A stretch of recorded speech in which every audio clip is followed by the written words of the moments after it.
અજમલભાઈ ચૌધરી અને દેવ દરબાર મઠના મહંત બળદેવનાથના વચ્ચેના જે લાફા પ્રકરણમાં આજે નવો વળાંક આવ્યો છે. આજે સંપૂર્ણ ચર્ચા કરશું એ વિશેની, અને કમિટી પણ હવે શું નિર્ણય કરી શકે છે, કર્યો હશે, અથવા અત્યારે શું એમના ડિસિઝન છે અને જે નિર્ણય કર્યો હોય કેટલો સરસ છે એ આજના વિડીયોમાં. નમસ્કાર, હું છું રમેશ ચૌધરીને આપ નિહાળી રહ્યા છો ષડયંત્ર. મિત્રો, આપણે ગઈકાલે વિડીયોમાં વાત કરી હતી સાહેબને, કાલે જે સાહેબને લગતું મેં વિડીયો બનાવ્યો હતો, અને એમાં જાહેરમાં મેં કાલે કીધી હતી કે ભાઈ સાહેબ જો ફરિયાદ થઈ જતી હોય, FIR થતી હોય તો સાહેબનો હું દિલથી આભાર માનીશ, અહીંયા સ્ટેજ ઉપરથી કહીશ. એટલે પહેલા તો સાહેબ શ્રી આપે જે યોગદાન આપ્યું એ બદલ આપનો ખૂબ ખૂબ આભાર કે આ વડીલને એક ન્યાય મળ્યો, ન્યાયની પ્રક્રિયામાં આપણે આગળ વધ્યા. 27 દિવસોથી પહેલા ક્યાં કોચડું, આખું કોકડું ક્યાં ગૂંચવાતું તો એ ખબર નથી, પરંતુ આપ જ્યારે આવી અને આજે જે નિર્ણય થયો છે એ બદલ આપનો આભાર. મેં આપને બપોરે ફોન પણ કરેલા હતા જ્યારે સમાચાર જોયા ત્યારે સવારના ગાળામાં, પરંતુ આપના કોઈ બીજી સમયગાળા દરમિયાન આપણે ફોન નહીં ઉપાડ્યા હોય, નહીતર હું આજે આપના જોડે પણ વિડીયો બનાવવાનો હતો. તો સાહેબ આપનો ખૂબ ખૂબ આભાર, આપના પ્રયત્નો સદાય ચાલુ રાખજો. વાત રહી બીજી અજમલ કાકાની. અજમલ કાકાને પહેલા અજમલ કાકા શું બોલ્યા એ આપણે સાંભળી લઈએ. કરતા હતા મારામાં જે ઘટના ઘટીને એનું કાર્ય કરતા હતા મારા યુવાન મિત્રો, તમામ મારી જોધી સમાજના અને વડીલો જે મારી પાછળ ખૂબ દોડી અને મને જે ન્યાય અપાયો છે એમના માટે હું ખૂબ આભાર માનું છું. અને પોલીસનો પણ દરેકે જે મારામાં સહકાર આપી મને જે વિશ્વાસમાં મેળ્યો હતો, મેં એમના માટે વિશ્વાસ મેળ્યો હતો, એમણે મારું કામ વિશ્વાસી કામ કરી આપ્યું છે, એના માટે પણ એમનો હું આભાર માનું છું. બનાસકાંઠા પોલીસે જે તમારું ઈચ્છા હતી કે મારા આરે બળદેવનાથ બાપુ મેન હતા, બળદેવનાથ બાપુને શું અત્યારે ધરપકડ થઈ છે? આજે બળદેવનાથ બાપુની જે ધરપકડ થઈ છે મને મેસેજ મળ્યા, મને જાણવા મળ્યું, અને મેં ત્યાંથી મીડિયાના આધારિત અને ફોનના આધારિત ખબર પડી કે તેમને ધરપકડ કરી છે અને એમને FIRમાં નામ દાખલ કર્યું છે. એવા સમાચાર મળતા મને સંતોષ છે. ઓકે, હવે આખી ઘટનામાં શું થશે? પહેલી વાત તો કદાચ એવી સામાન્ય જ કલમો હશે, હજુ સુધી પોલીસે કંઈ ખુલાસા કર્યા નથી. પહેલા તો અટકાયતનું કીધું હતું, પછી કીધું ધરપકડ થઈ છે. ધરપકડ થઈ હોય, સરસ, જે ન્યાયની પ્રક્રિયા આવી જ હોય. યુવાનોને એક ખાસ સંદેશ છે, જે એમની ટીમ છે એમને પણ, કે જે તમે નિર્ણય કર્યો છે કે ભાઈ ટ્રેક્ટરની રેલી લઈને હવે આગળ નહીં વધીએ, વધુ હશે તો કાયદેસરની કાર્યવાહીમાં વધુ. પરંતુ એક વાત તો સત્ય છે કે તમે 1000 ટ્રેક્ટરો લઈને જ્યારે જો ને ક્યાંક એવું કાંકરી ચાળો તો છોડો, પણ ક્યાંક સરકાર પરમિશન જ ના આપે અથવા કોઈ પણ કારણ કે આ ન્યાયની પ્રક્રિયા આવી જ હોય ને, એટલેથી તમે શરૂઆત કરી છે.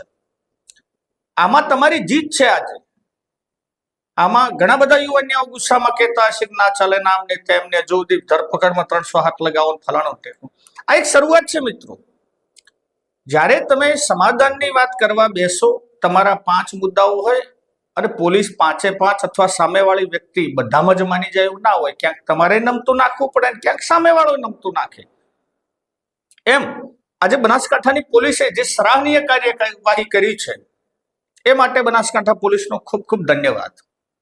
પરંતુ આટલા દિવસ ક્યાં ઊંઘાઈ ગયા હતા એ પણ પ્રશ્ન સાથે ને સાથે જ છે. એ પ્રશ્ન કે 27 દિવસ સુધી એક મોટી સમાજને ન્યાય માંગવો પડે ને આટલી મિટિંગો ભરવી પડે, અને તમે ટસના મસનો થો. છેલ્લે તમને ગઈકાલે જે મિટિંગ SP સાહેબ જોડે થઈ અને પછી જે તૈયાર થયા, એવું જો પહેલા દિવસથી થયું હોત ને તો ક્યારે એકબીજાના વિરોધમાં વહેમનસ્ય ફેલાય જ નહીં. ત્વરિત કાર્યવાહી, જે ગુનેગાર છે એમના માટે ત્વરિત કાર્યવાહી એ શ્રેષ્ઠ વિકલ્પ છે. પછી શું થાય? પાછળથી કદાચ એવું બની શકે કે જો સમાજમાં કોઈ પણ જગ્યાએ આક્રોશ વધવાનું ચાલુ થઈ જાય તો એ વરવું સ્વરૂપ લઈ લે અને ઘટવાનું ચાલુ થાય તો એને એ વ્યક્તિને ન્યાય ના મળે. ભૂલી જવાના બધા જ માટે આ તો ચલો આટલી મોટી સમાજના આટલા આંદોલનો તમારા સામે, એટલે મોટી એમની ચિંતન શિબિરો કરવી પડી, અને રેલો ક્યાંય જો તો 11મી તારીખ સુધીમાં. એટલે આ પહેલા ડામવાની જરૂર છે. ઉગતા જાવ તમે જે નિર્ણય કરો. આપણે કઈ મહંત જોડો વિરોધ છે, મને પર્સનલી કોઈ દુશ્મની નથી, પરંતુ મહંતની જગ્યાએ હું હોય તો પણ ત્વરિત નિર્ણય જો થઈ જાય તો આ ઘણા બધા કહેતા હતા આસ્થાનો ઠેસ પહોંચે ને બધી વાત સાચી તો પછી કોઈક મહંત એવું મર્ડર કરી નાખે કોકનો એટલે પછી શું એના ઉપર કાર્યવાહી નહીં કરવાની? એ સમયે આસ્થાની ઠેસ નહીં પહોંચતી હોય? એવું ના હોય ભાઈ. લોકશાહીમાં છીએ, દરેકને હક છે ન્યાય મળવાનો, એને માગવાનો અધિકાર છે અને પોલીસનું પણ કામ અમને યોગ્ય ન્યાય અપાવવાની દિશામાં આગળનું વધવાનું છે. ન્યાય કોર્ટ તંત્ર આપે છે. હવે આ યુવાનોને અને એમની ટીમને કહેવા માંગુ છું કે માની લો કે હવે જો તમે વિચાર કરતા હોય કે રેલી કાઢીને જવું છે તો આ નિર્ણય આપનો કદાચ ખોટો હશે. દરેક સમાજના બીજા પણ વ્યક્તિઓ સમજવાની જરૂર છે. હવે જો આગળ ના વધાય, હવે આટલેથી બંધ કરી દો. અને હવે તમારે જો કદાચ કોઈકને એવું લાગતું હોય કે નહીં અમારે હજુ અસંતોષ છે 300 હાથ લગાવી, તો પછી હાઈકોર્ટના દરવાજા હવે ખુલ્લા છે. એક ન્યાયની પ્રક્રિયામાં એક ડગલું કોઈક આગળ વધ્યું છે એટલેથી સંતોષ ના થતો હોય તો હવે કોર્ટ દ્વારા જો તો નાહકના હવે મિટિંગો મારી દ્રષ્ટિએ બંધ કરતા સમાજોના અંદર ભાગલા પડશે. એક જ સમાજના બેના ગ્રુપ છે. જે પણ જેની ભૂમિકા ભજવી હોય દરેકનો આભાર. એ રાધનપુર વઢિયારી એટલે વઢિયારી જેતોડા પરગણાના જે આગેવાનો છે એમનો પણ આભાર. હવે બધાનો આભાર, કારણ કે ન્યાય મળ્યો છે. મેં પહેલા કીધું એમ આભાર માન્યો સાહેબનો, એમ ભેમાભાઈનો આભાર, સાગરભાઈનો આભાર, અને આભાર એ પરિવારનો પણ, આભાર એ પોલીસ તંત્રનો પણ, અને આભાર આટલા મોટા યુવાનોએ જે સપોર્ટ કર્યો છે એમનો પણ. બીજો એક પ્રશ્ન ખાસ વિચારવા જેવો તો ખરો જ કે જ્યારે નાની સમાજ હશે અને પોલીસ જો આવું જ કરશે તો કોના કન જશે ન્યાય માંગવા? આ વિચારવાનું છે મિત્રો. એટલા માટે પોલીસને કહું છું કે ત્વરિત કામ આપ કરો તો આટલું ઉશ્કેરીને આટલું એક મોટું જન આંદોલનનું સ્વરૂપ લઈ લે કદાચ 11મી તારીખથી, અને એમાં કંઈક નવા જૂની થવાની હતી, તો એ ના થાય એના માટે તમે ત્વરિત કાર્યવાહી કરો, યોગ્ય વ્યક્તિઓને ન્યાય આપો જે ન્યાયના હકદાર છે. અને ચૌધરી સમાજના યુવાનો પણ, કોઈ પણ સમાજના યુવાનોની આ દરેકની વસ્તુ છે, પણ ચૌધરી સમાજના યુવાનોને ખાસ, કારણ કે સમાજ આ લઈને સંકળાયેલો હતો.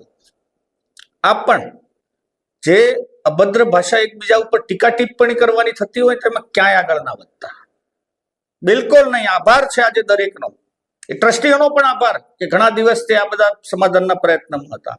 અમે દેવ દરબાર ટ્રસ્ટમાં મોટાભાગે જાગીરદાર સમાજ છે. એકાદી પહેલી મિટિંગ સિવાય આખી સમાજમાંથી એક પણ વ્યક્તિએ ખોટા મેસેજ, ખોટા કોમેન્ટ ક્યારેય નથી કરી. આપણા વાળાએ ચોક્કસ કરી છે. જોકે આપણે સમાજના વિરોધમાં નથી બોલ્યા, એ પણ સારી બાબત છે, પરંતુ આને વર્ગ વિગ્રહ ના થવા દીધો એ માટે આજે દરબાર સમાજ, જાગીરદાર સમાજનો પણ હું અહીંયા આ જગ્યાએથી આભાર માનવાનું પસંદ કરું છું, આભાર માનું છું.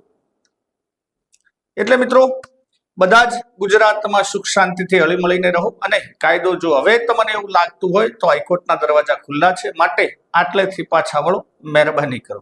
મિત્રો મારા વિચારો આપને ગમ્યા હોય તો લાઈક, શેર અને કોમેન્ટ કરજો. આપ કોમેન્ટમાં પણ વિચારો જણાવી શકો છો. અને વિડીયો જો ગમ્યો હોય તો આપ ફેસબુકથી જોતા હો તો એને પેજને ફોલો કરી લો, અને યુટ્યુબથી જોતા હો તો ચેનલને સબસ્ક્રાઇબ કરો. જય હિન્દ, જય ભારત.